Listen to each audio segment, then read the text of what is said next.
Hey everyone, my name is Rick Silva, president and founder of BDB Gathering. I also have a referral course called One Referral Away. It's at onereferralaway.com. I teach business professionals how to build a referral-based practice so they don't have to cold call or door knock.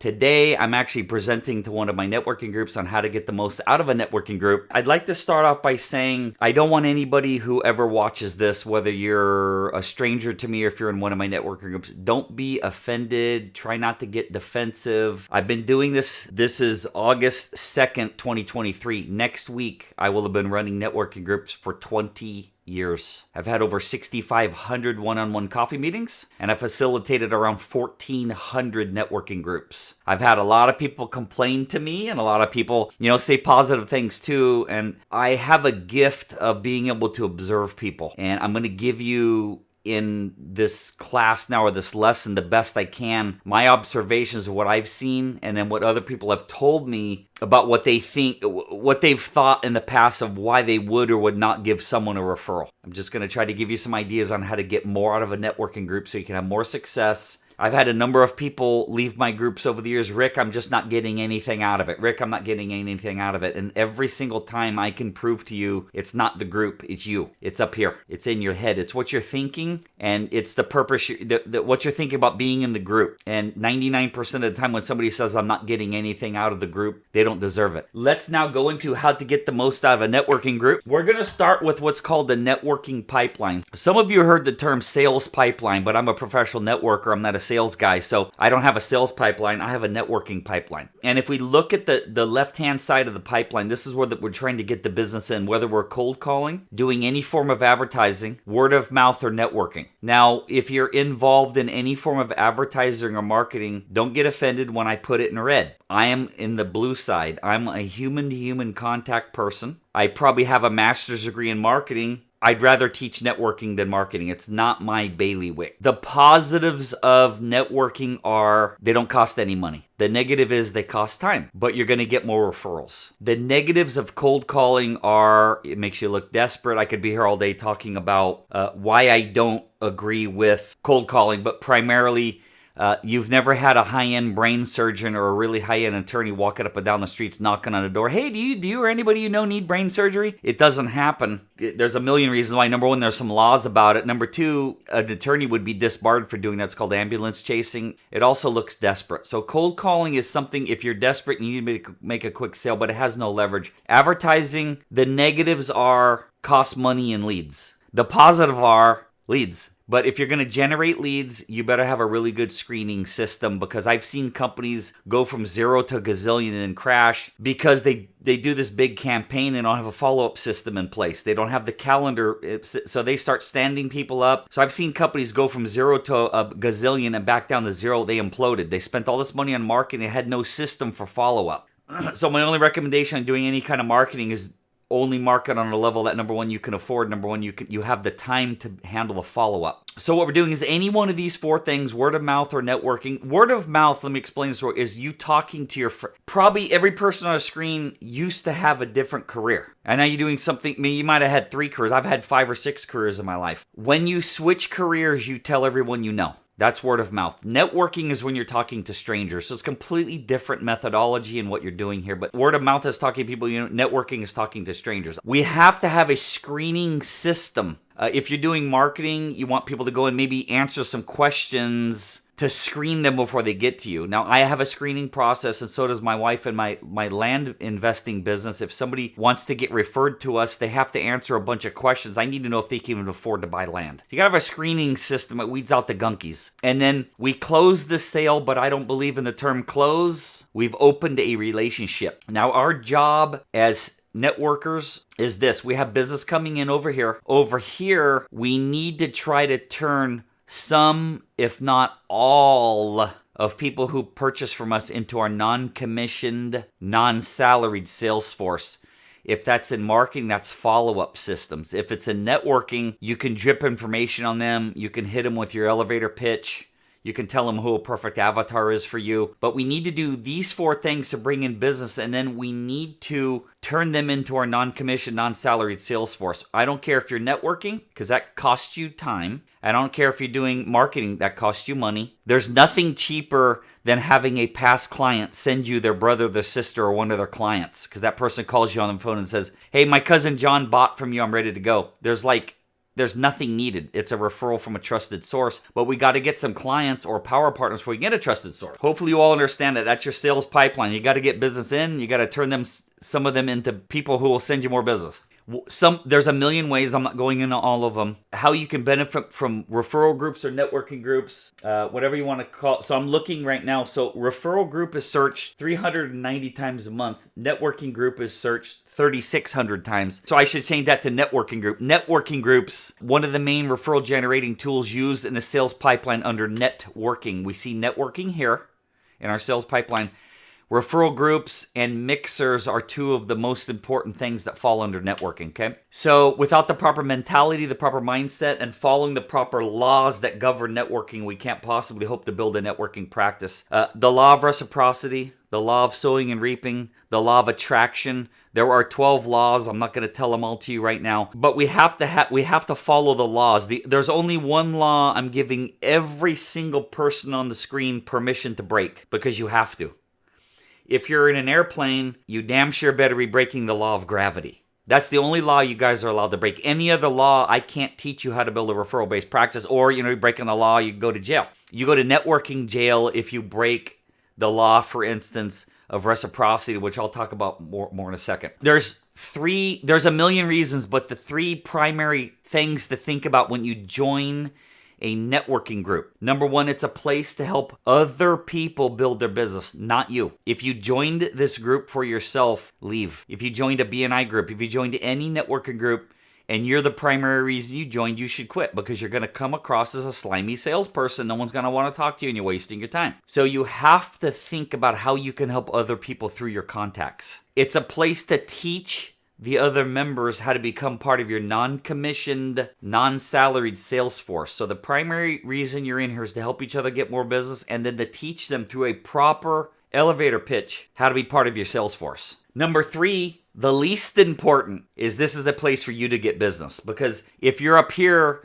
trying to sell to everyone in the group, no one's going to want to be around you. You go to a networking event and somebody, so do you have kids? Have you thought about what's going to happen to them? If something happens to you, they're trying to sell you life insurance. The next time you go to a networking event, you are not going to want to see that person, because, here he's going to sell me life insurance again. And every one of us has been directly pitched either in a networking group or at a mixer. We don't want to be that person, which is why I'll even PM some of you during the meeting. Try never to use the words you and your in your 10-minute presentation or in your elevator pitch, because you're accidentally selling to the other members. Here's what we can do for you. Here's how we can help you in your business.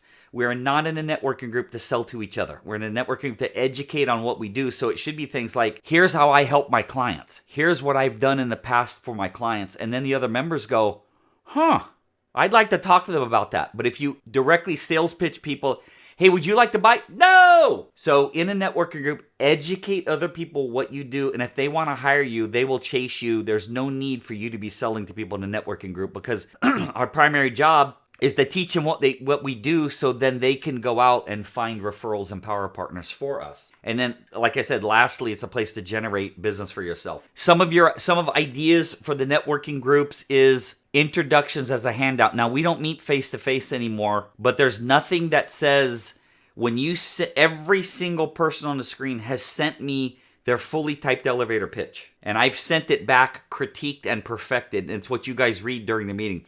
There is nothing that says you cannot email that to all the members, because some people hear it, some people read it. I have never received an email from any person in this group with your typed elevator pitch. There's an idea. Also, I am a believer beyond belief on you should have physical business cards, and I could do multi-hour seminars on why you must, in my opinion, have physical business cards and promotional materials. The number 1 is because when you hand someone a business card, they see you and they go, I just put their contact information on the phone. Great. When someone needs your services, how are they going to find you in your phone? Because you're not going to remember their name in 2 years. You're going to remember that marketing guy, what was that marketing guy's name? I can't remember that marketing guy's name. They're not going to be able to find it in the phone very easily, as opposed to if they took the business cards, put them in sheets, and not in order by name. Business cards are categorized by industry, not by name. Because I will remember, I'm looking at my friend Eric on the screen, and I'll remember Eric's name. But if I met Eric one time at a networking event, I'm probably not going to remember Eric's name, but I'm going to remember a marketing guy. Eric does, this guy I met, man, he does marketing, does SEO and PPC. What is that guy's name? Well, if you had the business cards categorized by industry, I would just flip to the letter M and I would see his card. So I highly recommend you collect business cards and you categorize them by industry. So how can you help other members of your networking group? You have to ask yourself that over and over. Who do I know? Who do I know? Who do I know? Who do I know that would want to do business with them or want to meet them so they could power partner? So when I ask people, how can you help other people in a networking group? If your response is save the money on taxes, I can clean their home. Just look at you guys on the screen. I can do their payroll. I can find them the next employee. I can do videography for them. Then you have completely missed the point of this screen. This screen it's a place to help other people build their business. It's a place for you to get referrals by teaching other people how to send you business. Never under any circumstance directly selling to the group. You educate people so they chase you. You don't think in your mind, boy, who's the next person on the screen that's going to buy from me? Because people will smell that on you and then they don't want to be around you. And if you're a hardcore salesperson, they definitely don't want to send you referrals.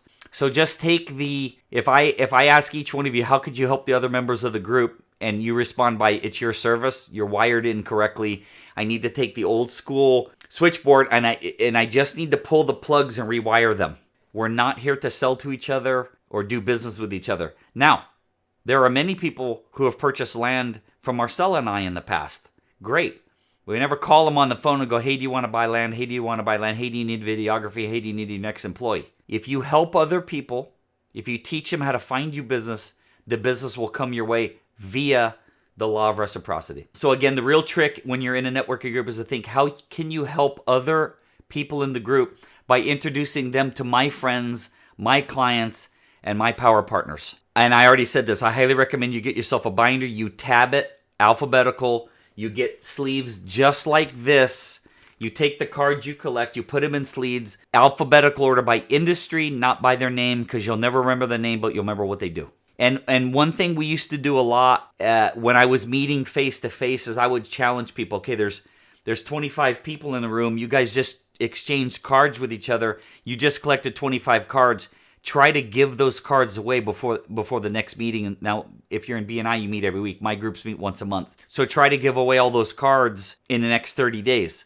What I used to do is I would meet people for coffee, and you guys could all still do this, by the way, but I used to meet people for coffee, and, financial advisor card or CP or real estate agent that I met with, I would get 2 or 3 sometimes. I put one in my binder and leave one on the table, because you never know, the next person that sits at that table might be looking for a real estate agent. And on the topic of business cards, if you're in an industry that has mass usage, I'm going to give you guys a marketing 101 trick called Lumpy Mail. If you ever heard of Lumpy Mail, if you haven't, you're going to hear about it now. If you're in a business that can service people pretty much anywhere, you guys get a lot of junk mail and a credit card company sending you, it's not as much now as it used to be, but everybody in the world is sending you envelopes. And there's a lot of times there's a letter in response, whether it's a magazine or some people still pay their credit cards by filling it out. My dad does have a computer, so there's a lot of times when you're going to mail something back. Now, if it's a credit card payment, there is a human being that's going to open up that envelope. Why can't you put your business card in there? Maybe that person needs their house cleaned or needs a real estate agent, needs an estate planning attorney. You never know. So anytime you're mailing a letter, just throw your card in there. Now, Lumpy Mail, for all of you who are doing any kind of mailing, we're trying to get HR managers on the phone. I'm going to give you guys a script. Gina, if you haven't heard this, you're going to hear it now. I've made hundreds of thousands of dollars in staffing with what I'm going to tell you right now. And those of you watching me on camera, I'm looking over because I got the camera of all my members that I'm looking at, though I know the camera's there. It's called Lumpy Mail. Gina, word for word, get an envelope. If you're going to mail it, this is on record, you're going to have the copy of it. We would take an envelope and mail this envelope to an HR manager with a little packet of aspirin. Now, I defy any one of you that ever watches this video to have a piece of mail come to you and it's got a lump in it and you don't open it. It's not possible. Anytime you get mail and it's got a lump in it, you are going to open it. Now, what we did, Gene, is we mail it to the HR manager, and it's aspirin. The letter said, my name's Rick Silva with a total staffing solution. You're going to need these aspirin if you don't hire me to find your next employee. And I got some calls back because they loved the idea. It's called Lumpy Mail. So let's talk some more about how you can damage your credibility in a networking group by showing up late, by showing up on time. You should be showing up early. I facilitated 1,500 meetings and been to 6,500 coffees, 8,000 appointments. I don't think I've been late more than...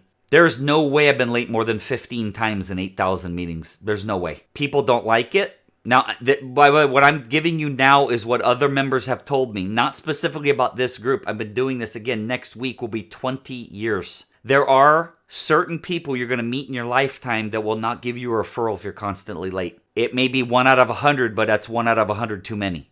Try not to be late. Try to be in your networking group 5 to 10 minutes early. Having poor attendance, missing meetings, and not letting the facilitator know is another major faux pas. And again, you can see it there. I don't care if you're the best financial advisor, CPA, widget maker on the planet. People will not do business with people who stand them up, show up late, and are not professional.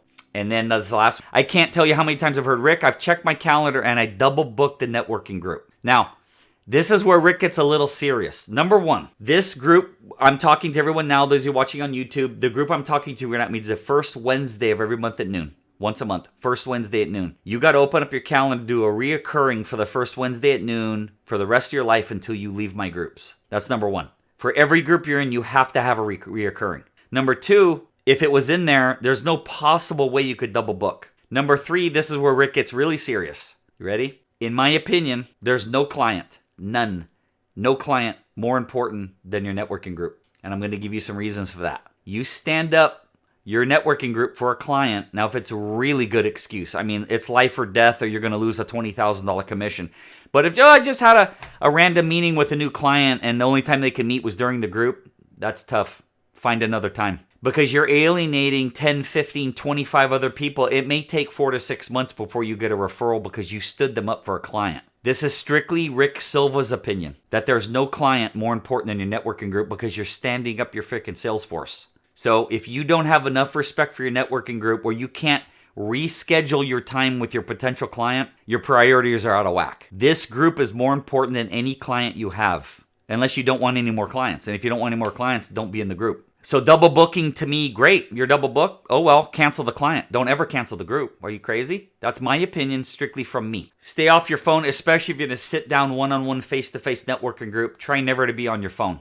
People see that. Now, I have members that take notes on their phone. That's fine. If you have some big project going on, I'm okay if you check it. If you're staring at it for long periods of time, people don't like that. There are members who won't do business with people who are on their phone, won't do business with people who are late, won't do business with people that stand them up. This is coming from other people's feedback. If you're going to miss a meeting, you got to let me know. And I don't care if you're going to miss a meeting tomorrow. I do care if it's tomorrow. I need notice. I need weeks and months and years notice. Because I'm picking presenters. I'll give you an example. Next month's presenters, Nancy, Tom, and Sana. October's Mike, Marcella, and Joel, and Eric, just so you know, you're going to be in November. I have to book these things out. If you're going to miss a meeting, I need to know. Now, if someone has a relative who's ill, I got it. These things happen. But if it's, I forgot to tell you I'm going to be on vacation for a month. Did you book it 5 minutes ago or did you book it a year ago? I booked it a year ago. Then tell me a year ago you're going to miss the meeting. So this is some thoughts again on why you should not sell to the other members. And it's going to sound absurd. In fact, I'm going to take it off the screen because I don't want you guys to read it. I want you watching this on video, YouTube, or live right now to imagine you own a restaurant. So I want you to think you own a restaurant and you're having a meeting right before the restaurant opens with your 10 servers. You guys got me so far? You own a restaurant. You're going to train your 10 servers. Have you ever gone into a restaurant and when you sit down, the server goes, "Thanks for coming. Can I get you wine, water? Do you need anything? And then let me tell you about the specials." They open up and they tell you about the specials to see if you want to buy one. Everybody experience that? Yes, that's how it should be. The owner of the restaurant, you as the owner of the restaurant, should be training your servers how to sell what's on the menu, right or wrong, right? The networking group is you're here to train your servers how to help you sell more of your stuff. Now, here's the alternative. Imagine the restaurant owner, right before the restaurant opens, trains his 10 servers and says, hey, everybody, I know we're about to open, but hey, Nancy, you really should buy the lobster. Hey, Eric, you should get the filet mignon. And then the owner of the restaurant starts selling the food to his servers and telling them all they should buy. Should he be doing that? Or should he be teaching his servers and empowering them how to sell what's on the menu? The networking group is no different. Selling to the members is you telling your wait staff to buy food from you, which is, it's stupid. He teaches them, or she teaches his servers how to sell the food on the menu. Your job in this group is to teach the other members how to help you sell your services. That's it. I hope that made sense. The most respected person in the room is the one who shows up on time, takes notes, and introduces themselves to new people in the meeting. I will tell you this because I paid attention. Eric was new last month. There was 14 people in this meeting. 3 people said, Eric, welcome to the group. 1 was Marcella. I'm not naming the other 2. 3 people welcomed Eric to the group. Now, Eric joined. Thank you very much. But I will tell you, if you really want to build up a networking group, make it powerful, make it strong, make the new people feel welcome because my group's been going 20 years. There's people in this group been with me for 15, 16, 17, Tom Minchesky, 20 years next month. And then a new person comes in, sometimes they don't feel comfortable. Make the new people feel welcome. You will go to the top of the respect list immediately. You'll be the most respected person in the room, whether it's in a mixer or the networking group. Things to do to keep your credibility: having coffee meetings, knowing the importance of it, and make sure you confirm the meeting so you're not being stood up. If you're stood up for coffee meetings, more than half the time, it's your fault for not properly confirming. The rules I covered on keeping your credibility are doubled for coffee meetings because if you miss a networking group, it's like one tooth missing. But when you're at a coffee meeting, there's only 2 or 3 people, one person meets, that's 40%, 30% of the meeting. It's a big deal if you're going to stand people up for coffee. It's worse than the networking group. And then you're using coffee meetings to really get to know the other members. How many coffee meetings do you have per week? Unless you're unbelievably busy, you should be having minimum of 5. Now, what you're doing is when you're having these 5 coffees with the members of your group and not, you're now able to introduce the non-members to the members. If you're in a BNI group and one of my B2B gathering groups, or you met somebody at Mixer, start introducing those people to each other. That's what you're here for. Try to have 5 a week. You got to become a semi-professional coffee meeting haver. I'm running out of time. Don't sell to the other members. Ask tons of questions and figure out who a good referral partner is for them. And then, have any of you ever done a co-promoted seminar with another member of the group? The answer is probably no. Put together classes and seminars with each other. Invite each other's clients to the group. I could do an hour just on that first paragraph. Do co-branded seminars with people. It's overlooked and it's powerful. This is a marathon, not a sprint. Stop worrying about how much money that you're going to make from the group and help other people. I've been here. Everyone has been here. If business is slow and you're struggling, get a night job, get a morning job, make some money, reduce your financial stress while you're building your business. But don't put the stress of you having to make money on the other members. You've never received a referral from the group, or were you able to serve your clients? So I've had people go, I've never received a referral. Have you ever referred one of the members of the group to one of your clients? I've done it a million times. If that person was happy from that and they gave you a referral, then you absolutely did get referrals from the group. It was a byproduct of you servicing your client better. And I'll give an example because I've had this said to me regarding Nancy and a carpet cleaner. There's a real estate agent in one of my groups that was complaining about business. And I said, have you ever hired the carpet cleaner or the house cleaner? A million times. Has that client been so happy that you handed them a house cleaner or a real estate agent that they referred a friend or family member? And she looks at me and she goes, I've gotten a ton of business from the group. You're right. It's not always a direct referral. It's if you use the group to service your clients better, you get referrals from your clients. The group did that. Remember that. This is what your life needs to look like. You need to be connecting people. You need to be it said it right here. You need to become a semi-professional coffee meeting haver, or you're going to become a professional cold caller. It's completely your choice.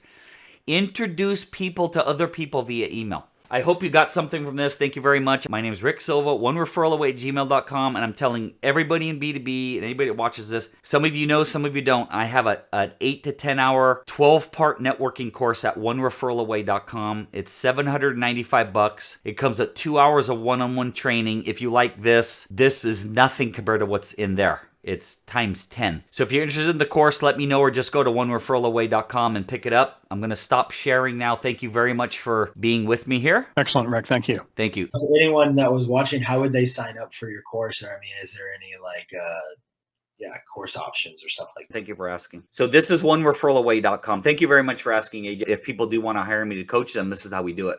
Got it. So you go to onereferralaway.com and you see this bouncing here. Mm-hmm. Click on that button. And this explains the course. Got it. This is the curriculum. It's all webinar based. It's a recording of webinars. It's 6 or 7 hours long total. There's my bio and some testimonials. There's my wife, and there's all kinds of cool. There's a mortgage lender, financial planner, attorney. I could put 200 of them on here, but there's no need. The options to buy, this button right here, it's $795 to purchase the course, or 3 payments of $279. And it comes with all of these recorded webinars. And right here, you can see right there, it comes at 2 hours of one-on-one with me. Awesome. Now, if somebody needs more than that, we're going to back up and we're going to click on this button over here. And then 1 hour of one-on-one coaching is $250, 2 hours, $395. Most people, AJ, do the 6 hours for $995. Now, with that, I don't like to do longer than an hour straight because it's overwhelming for both of us. 6 hours, that's 24 15-minute sessions, or 12 30-minute sessions, or 6 1-hour sessions, or a whole crap ton of 10-minute sessions. I'll break it up any way somebody wants. And I'm generally don't stare at my watch, so that 6 hours probably turns into 7 or 8, honestly, when it's done. Yeah. So that's the way, but start here with onereferralaway.com, and you click that button, and that's the course, and that's how you join.